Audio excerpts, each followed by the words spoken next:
Iran just fired 90 ballistic missiles at Tel Aviv in one night. That's the claim flying around right now, and I understand why it spreads. 90. Ballistic. Tel Aviv.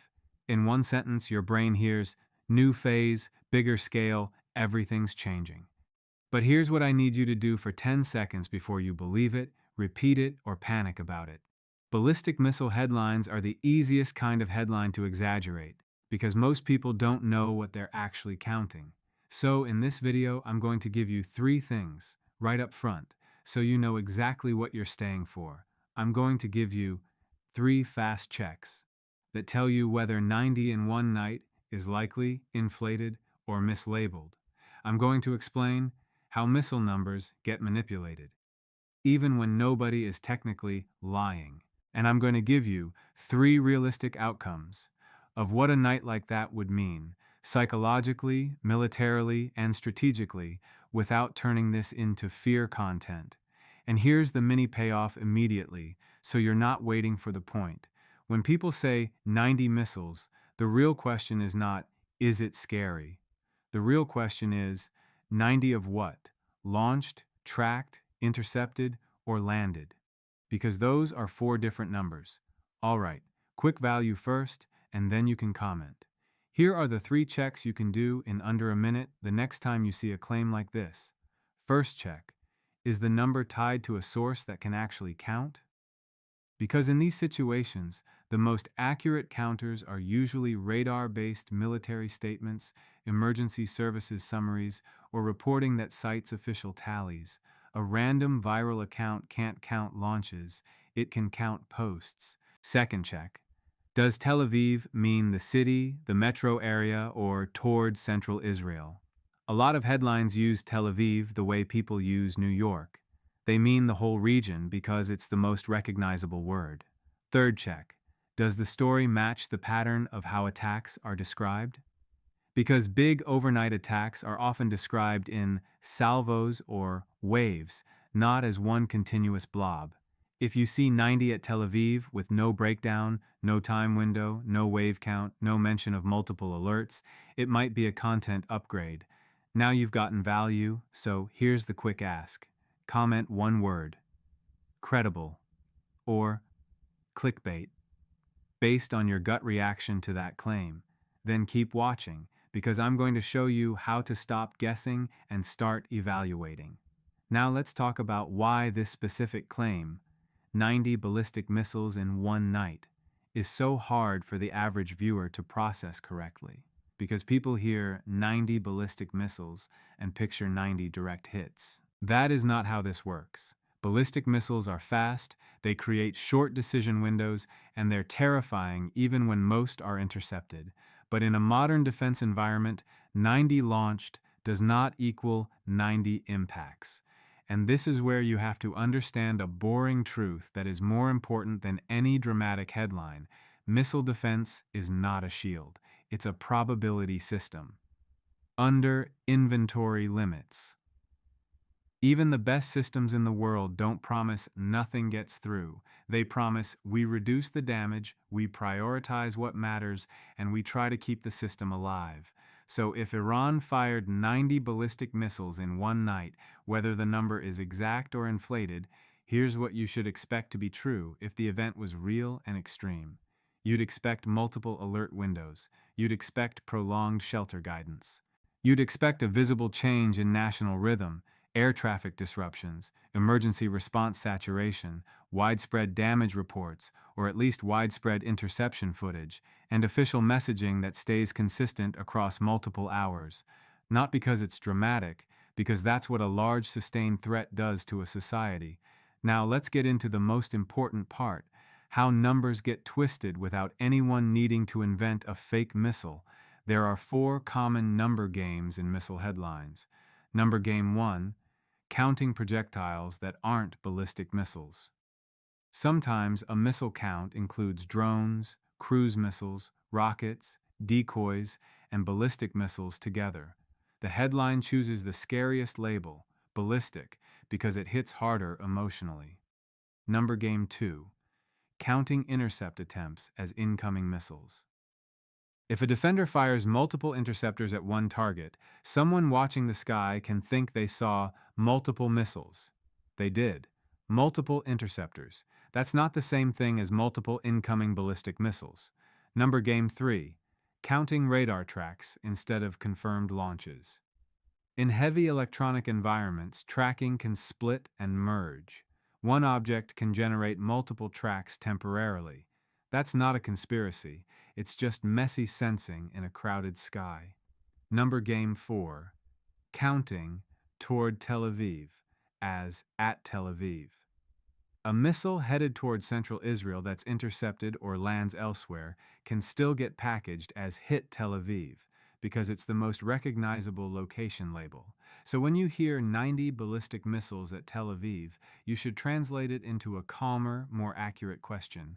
Was there a high-volume, multi-wave ballistic missile attack towards central Israel, with Tel Aviv as a primary area of concern? That's the adult version of the question. Now, I want to give you one concrete example pattern, because without an example, this feels like a speech. Imagine a night where there are several waves over multiple hours. Wave 1 triggers sirens. People shelter. Defense engages.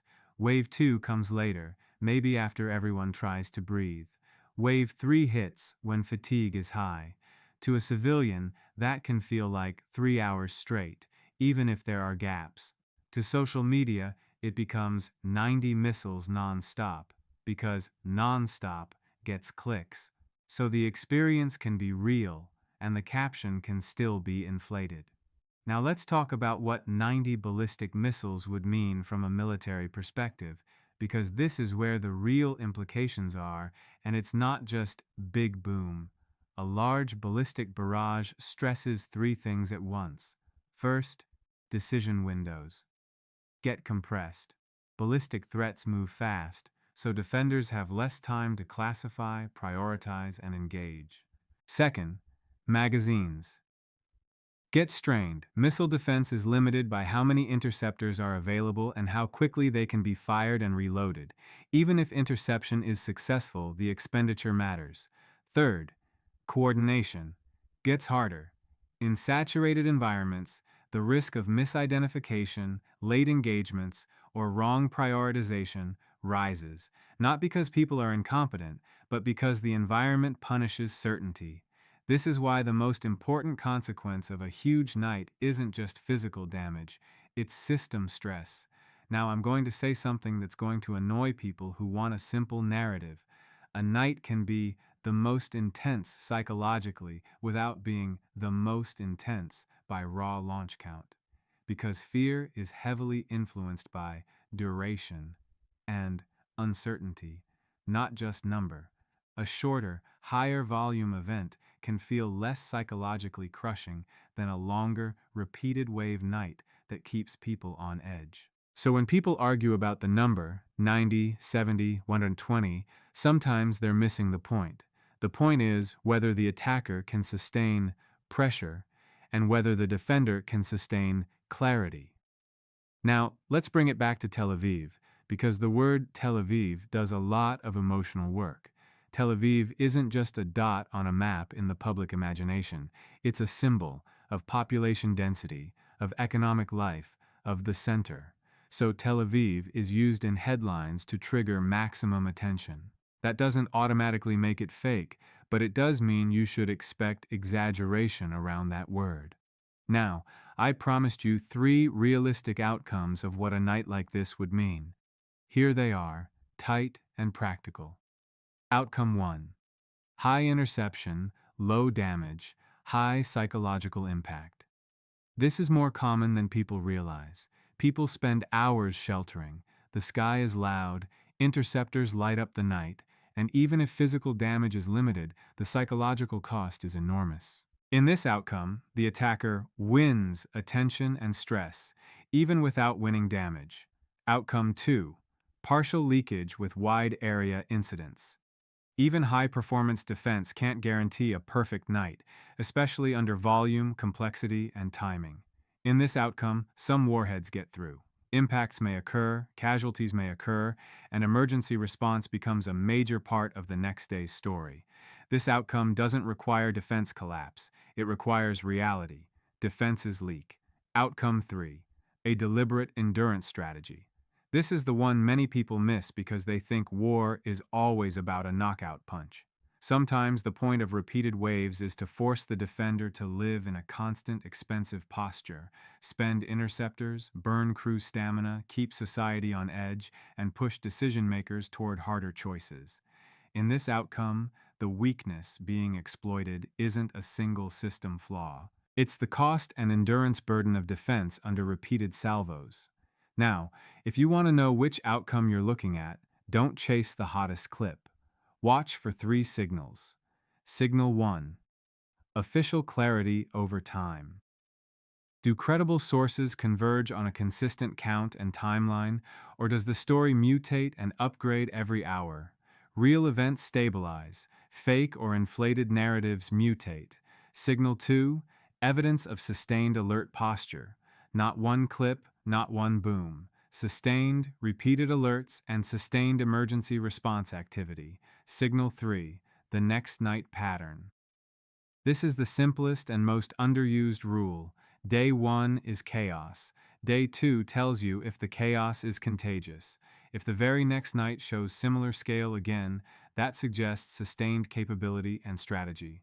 If the next night is dramatically quieter, that suggests the 90 may have been a peak, a one-off, or an inflated label. Now let's address the biggest mistake people make with a headline like this, because this is what turns viewers into amplifiers. The mistake is treating the first viral framing as a finished fact.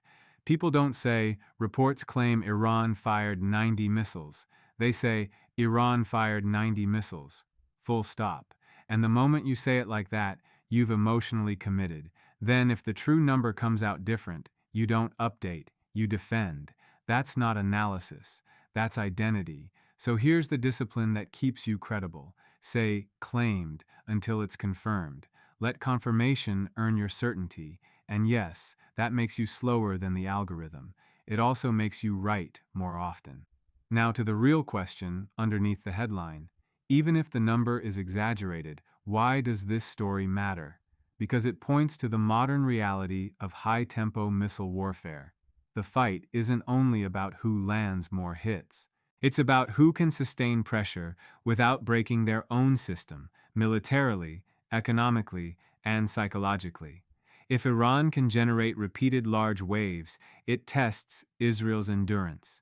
If Israel can absorb those waves and maintain operational clarity, it tests Iran's ability to convert launches into meaningful outcomes. And both sides are also fighting a second war at the same time, the perception war. That's why numbers get inflated, because numbers shape belief. Belief shapes fear. Fear shapes pressure. Pressure shapes decisions, and decisions shape escalation. That's why you should treat big numbers with respect, but not with automatic belief. Now let me land this cleanly and answer the title in a way that doesn't feed panic. Did Iran fire 90 ballistic missiles at Tel Aviv in one night?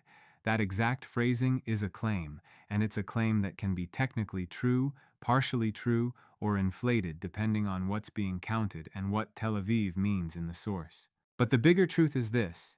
If there was a high-volume overnight ballistic attack towards central Israel, the strategic meaning isn't the headline number. The meaning is the pattern.